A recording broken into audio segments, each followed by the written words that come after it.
Today's guest on the Farrell Sports Business Podcast is a fun one. It's Evan Morgenstein. He's the CEO of CelebExperts and Digital Renegades. And this guy's just an absolute trip. He is self-proclaimed as a polarizing figure. He started in the athlete agent business in the 90s and 2000s, still represents some athletes, transitioned into influencers in food and culture and beauty. And he's just one of the smartest people I know.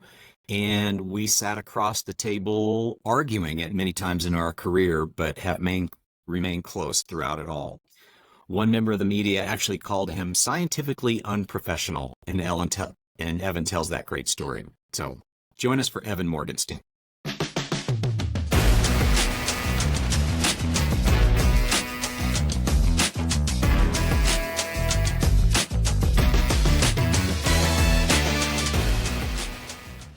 Great to have you, Evan. I look forward to this conversation like a roller coaster. It's going to be a lot of fun, but I'm also a little bit scared. So I'm glad you're here. Thanks, Evan. Great to see you. My pleasure. And the good news is the likelihood of the FCC watching your podcast is minuscule, so we'll be fine. And that's what we're in for today. I love it. I love it. So, I mean, just to set the table, Evan, what's the elevator pitch of CelebExperts and Digital Renegades? Sure. So, as you know, I was a sports agent for 27 years and represented over 1,000 Olympic athletes. My clients had over 250 medals, which makes me the 10th most medaled country in the world. I don't know what that gets you. Actually, it got me out of the sport. So, that's what success gets you in the Olympics. The week before the pandemic, I was sitting in a chair in my house and started thinking about the reality of there was going to be no sports. And I had to make a decision how I was going to pivot, because I had to pivot. I had employees. I have 4 kids at that point, 1 in college and 3 more on the way.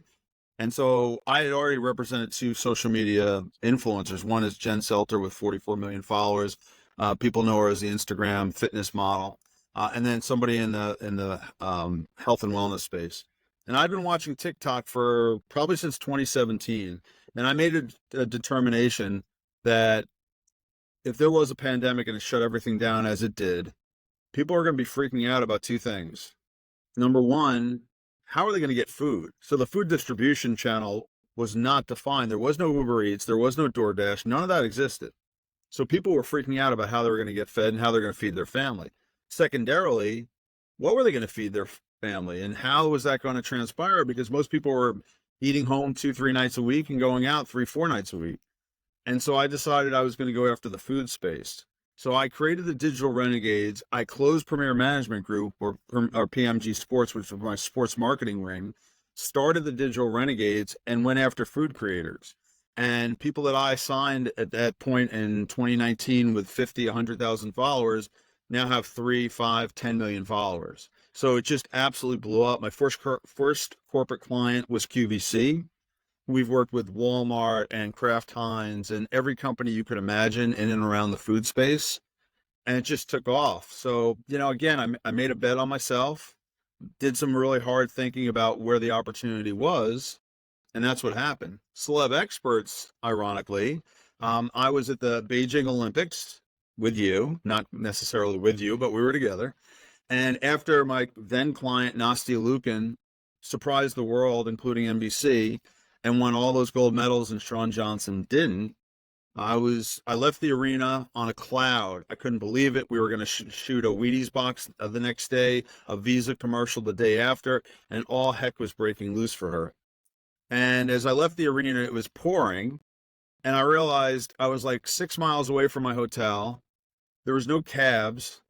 I was standing there in a rainstorm, and it brought me back to earth that I really was nobody. And so I started saying, I got to do something other than recruiting like 15-year-olds that don't have molars. And I said, in the sport of gymnastics. And I was like, I literally have to do something different. So I said, well, what are my passions? I love representing corporations and I love buying talent. I like being on the money side, as much as I like being on the talent side. So I created CelebExperts as a consulting agency to help brands build marketing campaigns around celebrities and social media influencers. And so we have lots of clients that hire us to just do that, to build their marketing campaigns and activate and execute across buying talent and or using talent to be their spokespeople. So those are the two companies, the Digital Renegades, which is a talent management company, and CelebExperts, which is a consulting company that works with lots of different kinds of companies. Let's reset a little bit, because you and I met in the 90s, Mm-hmm. and beginning of PMG for you, and beginning of, I worked at USA Swimming 2 different times, ultimately the CMO of USA Swimming, mostly swimmer clients at the time. Mm-hmm. And the story I tell people is, you have to be a certain age to get the reference, but there was an old Looney Tunes cartoon of Ralph the wolf and Sam the sheepdog. And they would show up for work, and they would clock in, and they would fight all day, and then they would clock out and like, Yeah. okay, see you tomorrow, Ralph. See you tomorrow, Sam. The point being, we sat on opposite sides of the table many times. Sure. Probably infuriated each other a few times, Mm-hmm. but mutual respect is the Absolutely. long-winded question. So take me back to the mid 90s and how you built that business in the sports world. Yeah. So I graduated from Syracuse in 87, moved to California, worked for two IBM-owned companies in the software industry. And, I was just bored. I was selling planned obsolescence, so whatever you sell is state of the art. They already had 7 versions of it already in the warehouse that I had to come back to the same people and sell state of the art. I just got tired of the BS, to be honest with you, of telling people I'm selling state of the art when I knew it was already old. So I said, well, what do I want to do? My dad played football at Syracuse. I always loved sports. I was always around sports. And I was like, maybe I want to be a sports agent. So I was living in Marina Del Rey. And the truth is, you can't go to the LA Times and find a job to be a sports agent. That just doesn't exist. So I went to a library. Those things existed back then. And I pulled out a book. It was called The Sports Marketplace. It still is the biggest book that I know of that lists every kind of company, from teams to agencies to organizations, everything. And back then I didn't have a computer. So I typed up 148 cover letters, which, if you know me, I'm sure there was a lot of typos. And, made 150 copies of my resume, and I sent it out. And being sort of the arrogant kid that I was like, oh my God, there's going to be a cavalcade of opportunities. I can't wait. I'm in. And what I found out was I got 2 responses. One was an absolute no. And the other one was from a company that represented NBA basketball players based in LA. And they said, come in for an interview. And I went in for an interview. I thought I did great. Went in for a second interview. Thought I did better. And then didn't hear from them for like 6 weeks.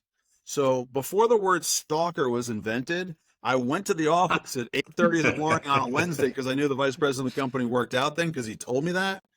And I was at the front door of his office, and he walks up. He goes, Evan, he goes, you have a meeting in the building? I said, I'm here to see you. He's like, oh, we have a meeting? I said, well, not exactly, but I want to talk to you.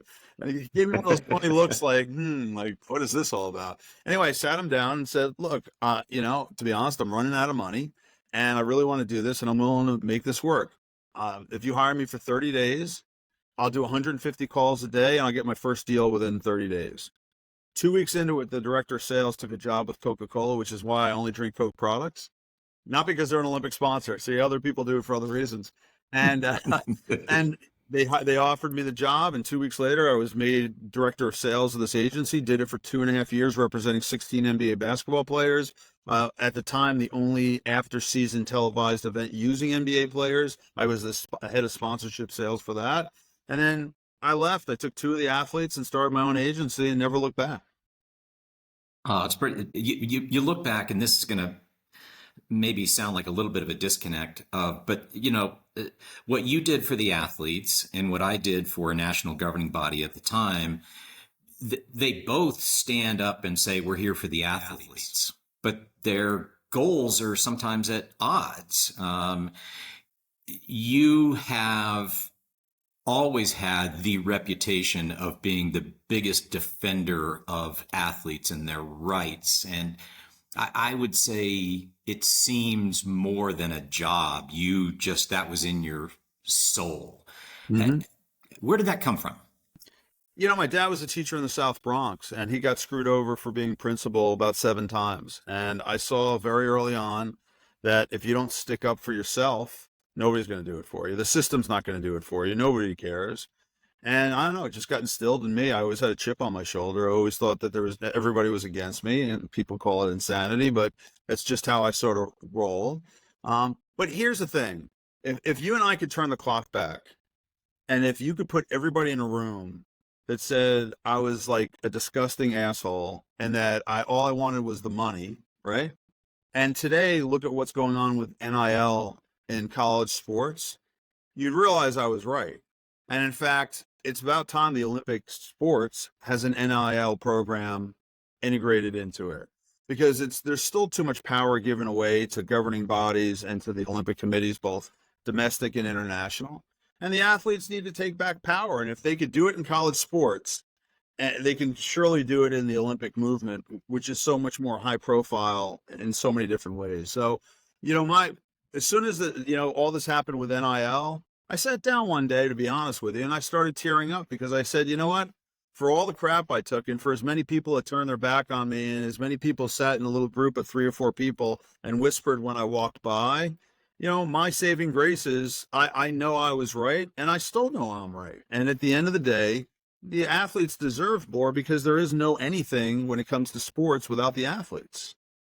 You're so right, and I've probably never told you this before, but behind the scenes, you say it yourself. You were absolutely maddening at times. But then there was a side conversation where you'd almost, like, under your breath on the NGB side, said, Evan's driving me crazy, but he's not wrong. And so I think there's a lot to that. You probably saw NIL way before anybody else did. So. I mean, I certainly understood the value of the athlete and their name, image, and likeness. And while there was others out there that represented talent that tried really hard, here's the difference between where I was as sort of a boutique agency and where they were.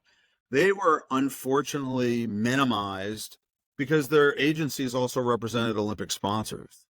So their athletes, in my estimation, were always unduly conflicted without even knowing it.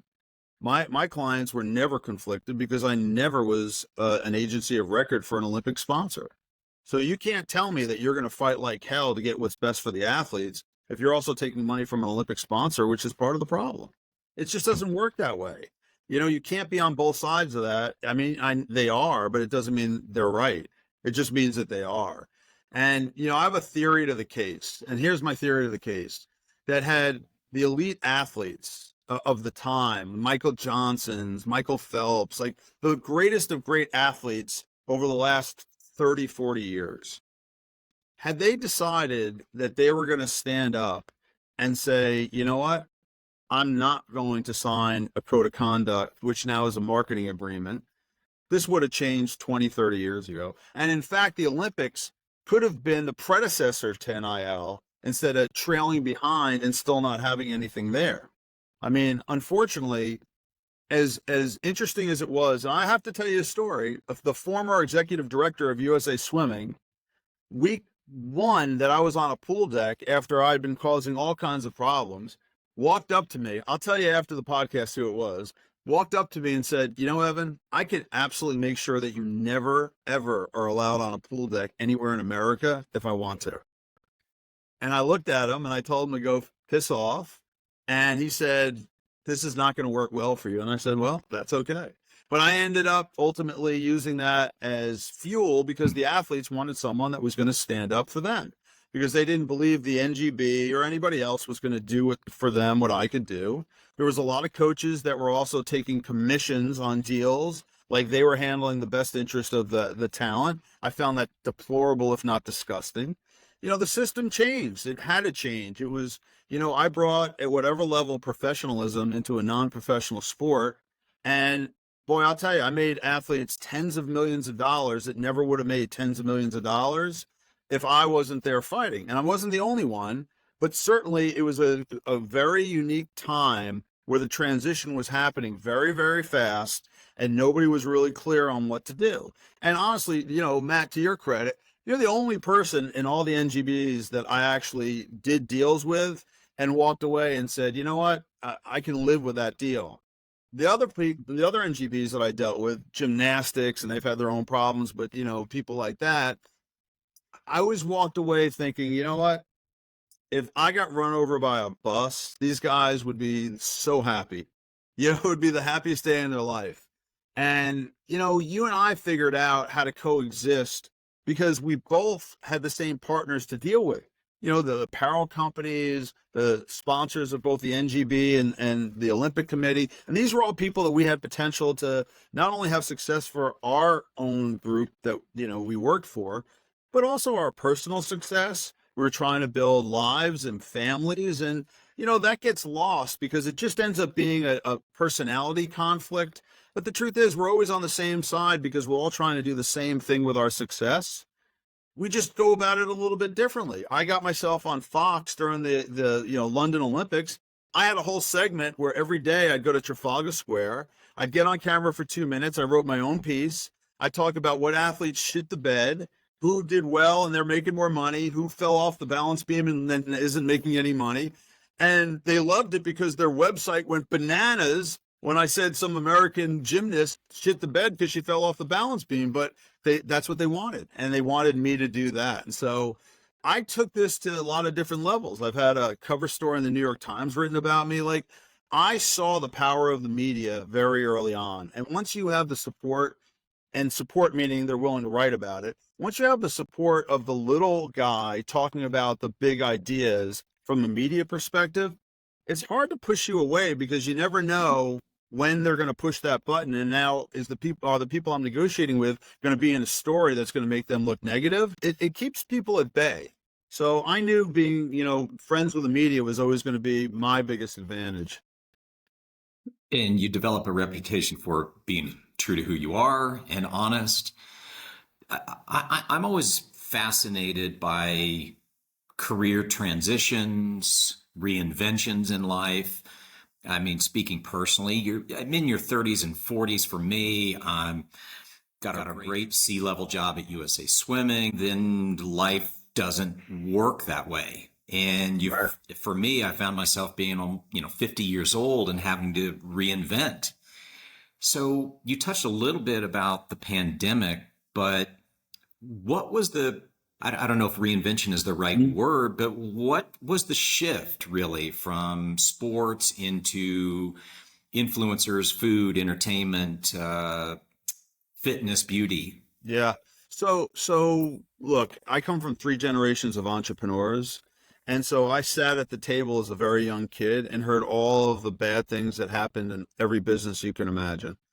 And so you see through people's pain what you have to anticipate if you want to be in that business, which is being an entrepreneur. And I always wanted to be an entrepreneur. The truth is, I started 2 companies before I ever got into the sports marketing that failed miserably.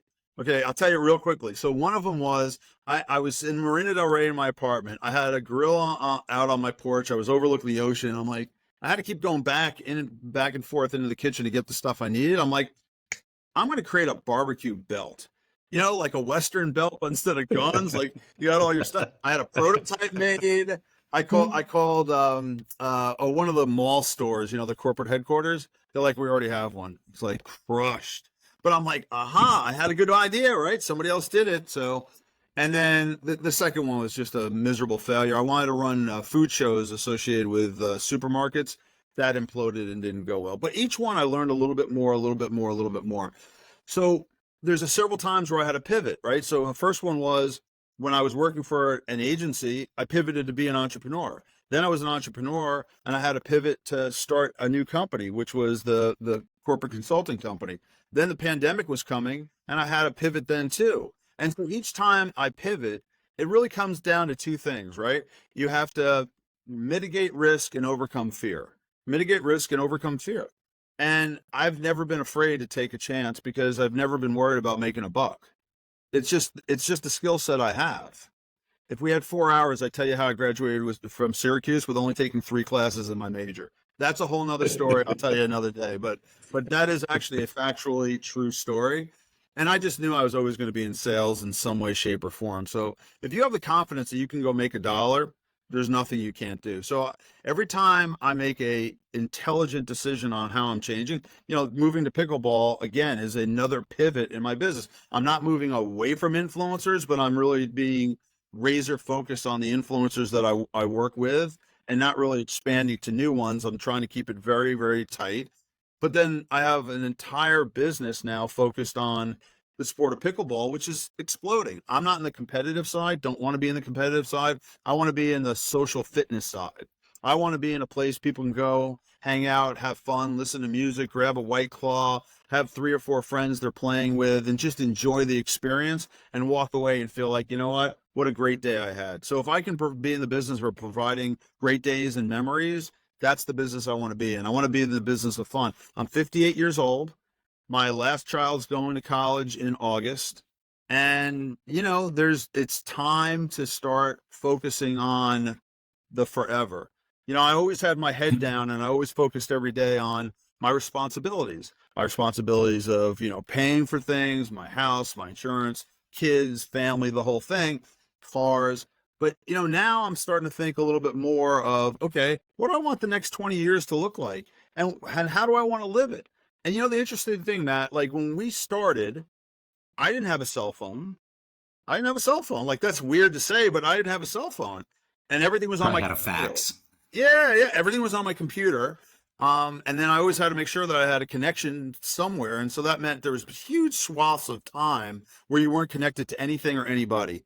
And so you just worked with people and had meetings and talked to people. Now I don't need anything but my phone. I travel anywhere in the world. In June, I'm going to Costa Rica. I'm not bringing a computer. I have my phone. As long as I have my phone and I have access to a signal, I can make millions of dollars. Like, what a great world we live in. It's amazing. And you don't have to be 25 either. Like I'm 58. I'm rolling with the kids. It's a phenomenal environment to be in, I think. You triggered on something, and happy to come back to pickleball as well, because I'm obviously very bullish on that industry and what that sport's doing. But at times we may go 3 or 4 months without talking, and then boom, boom, boom, we're like 20 texts back and forth. And you said something that was pretty fascinating to me recently about college and the lack of sales courses in college. And I've just never thought of it. What's your take there? What prompted you to say that? So I've got like 15 plus thousand followers on LinkedIn. And from that, I have a great opportunity to recruit people to come work for my company. And usually we add younger people because, to be honest with you, once somebody else has trained them, they're ruined. And I don't like hiring people that have been ruined by another company that doesn't know their ass from their elbow. They don't know anything. They're teaching from a book. I don't teach sales from a book. It comes from your soul. And so when you start looking at, okay, who am I going to hire? I can't go and say, okay, you should go, and I went to Syracuse, you should go to the Falk School. They don't teach sales, or any other school for that matter. And they all rely on, students to learn the sales, basics from their internships. Like, that's nuts. Who teaches an intern how to be a great salesperson? Nobody. So what I decided and what I finally figured out is I have a little bit more of a focus now on what works for me. I like people that come from an entrepreneurial background. I like people whose parents have taken risks. I like people that have actually gone out and worked in an entrepreneurial business. They understand how difficult things are. I like people that work from home because I don't have an office. In the 30 plus years I've worked, I've only had an office for 2 of those years. So I've been working from home forever. Well, everybody's like, oh my God, I'm home and I don't know what to do. That's the only way I've ever known it. I started the company out of an apartment in a pair of boxer shorts and a t-shirt. And, basically I'm not going to show you, but I'm still the same. Like that's just the way it is. You have to find your comfort zone. But I think the saddest part about the education system in the United States is unfortunately, these colleges are teaching everybody to be a consultant, and it makes me want to vomit. Now, I've got kids that are highly specialized. I've got 2 engineers, the kids that are going for something very specific. But those kids that are going for sort of that broad-based business background, there is nobody teaching them sales. And let me tell you a little bit about what I mean. So you can tell me that you have a professor who ran the head of sales and marketing for IBM. Okay. Terrific. I laud that. That's amazing. The CV is like this long.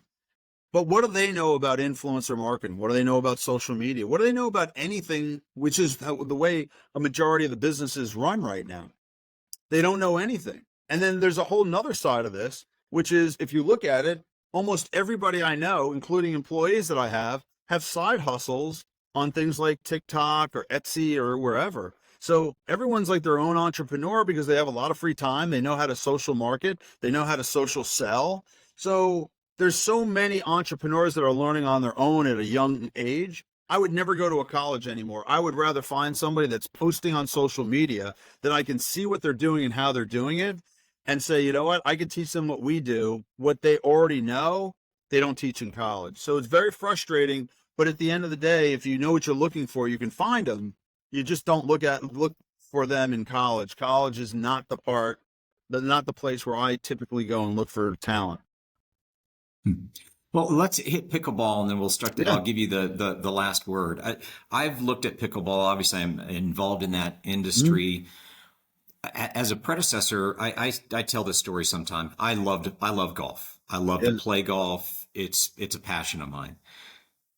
But probably very hard sport, probably one of the most exclusionary sports on the planet to anybody who looks different or welcoming even to beginners. It's just not very welcoming. Right. Pickleball is the opposite to me. It is the most approachable social sport that I feel like I've ever encountered. I don't know that corporate America is completely in tune with pickleball quite yet, but it's on the verge. So what are you seeing?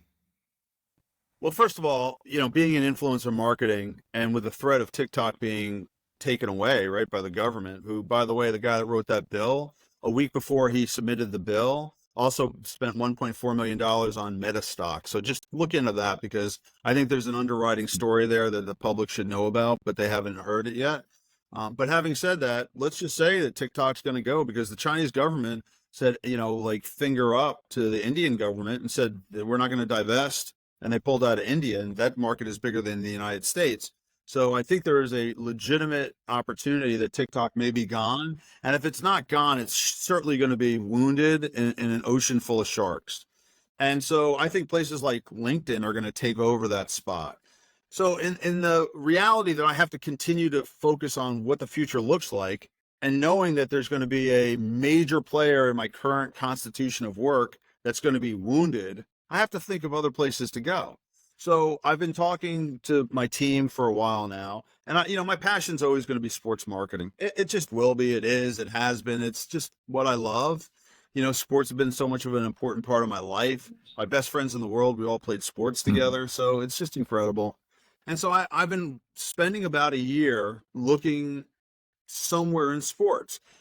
We have a couple of NIL athletes we represent, but it's so messy and I don't know where that's going to go. Hard to build a future on what you don't know. And, at my gym, I belong to Lifetime Fitness in North Carolina. They've taken one of the 2 basketball courts and now they've put 3 pickleball courts, which of course infuriates all the basketball players. I'm 58, I don't play basketball anymore, but I understand it. And so I've just been watching what goes on, and there's hundreds of people that want to play pickleball, and there's 3 courts. And so the light bulb went off that there's a capacity issue in this sport. And think about it. Where else is there a capacity issue? I mean, you don't really see lines of people an hour long at a golf course. You surely don't see it, at a tennis court. I'm like, wow, like there is a capacity issue. And the other thing is, if you look at the demographics of the United States, they're aging, which means people like me, I've had 2 hip replacements and I'm about to get my knee replaced. People that have illnesses, hip replacements, joint replacements, which is a lot of us, are still looking to be active. And something like pickleball really fills that void. So as the demographic ages, this is really the only sport you can do. Swimming a little bit, but people are intimidated by it. It's also culturally unacceptable in a number of different cultures. It's just difficult. It wasn't what they grew up with, and it wasn't what they grew up around, and they don't feel safe around water. So I said, you know what? I'm going to focus on pickleball. And I spent about 6 months looking at different pickleball opportunities, talked to a few organizations, talked to some people that are building monoliths of pickleball facilities in cities all over the United States. And I said, that's not what I want to be involved with, because it's hard to make money in big facilities. It just is hard to make money. Like a swimming pool, you can only have so many kids in a pool at a time. So I met the two owners of Pickleball Pop-Ups on a LinkedIn. I saw a press release that they did, and I said, you know what? The light bulb went off. This is what I want. I want the portability of something like this that I could both sell to corporations that want to do it for internal events, also other corporations that want to sponsor and do hundreds of events in whatever market in the country they want to do it.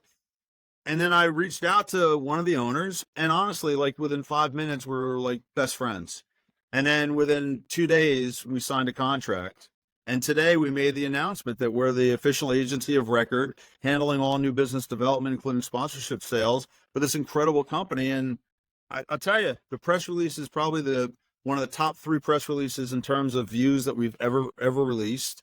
And I'm like back to like getting people contacting me on DM of LinkedIn saying, hey, we should talk. My brand's looking for this. My client's looking for that. And like, that doesn't happen in the influencer marketing space. So, it's refreshing in so many different ways. My goal is always to be so busy that I don't have time to think about anything. And I feel like we're about to get into that drive, and it's not seasonal. While you have to worry about the weather in some places, that just means you're going to go to the, East Coast, Southeast, Texas, California. There's plenty of locations to do this because you can take it to anywhere where you've got some flat surface. So it scratched a lot of itches for me. I needed a 12-month-a-year execution. I needed something that was high capacity, and that's what we have. Very bullish on it, and I've had some dealings trying to get a deal done with that company on a project myself. So believe in it.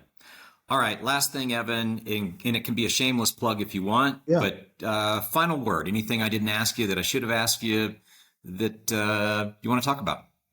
Well, so we both agree that I am scientifically unprofessional. Okay, so that was the moniker. That will be in the show notes. Yeah, by Trip Nickel, a loyal friend and a great writer. And I think the point is that if there are any entrepreneurs, young or old, that are watching this, the only thing I would say is, if you do things the way somebody else wants you to do, you're never going to be happy.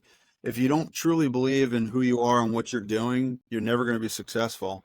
And if you're not willing to take a couple of punches every now and then to really stand up tall to show people you really believe what you say, then you know what? You're probably going to end up being an employee forever. And I respect that wildly, but it's not a path I'd ever live. And so, like, here I am. This is where I am, 58 years old, doing what I do, and I couldn't be happier. Always a great ride. I respect the hell out of you, man. So Thanks, man. Love it. And Evan, thank you. I really appreciate it. I had a great time, and thank you, man. You're the best.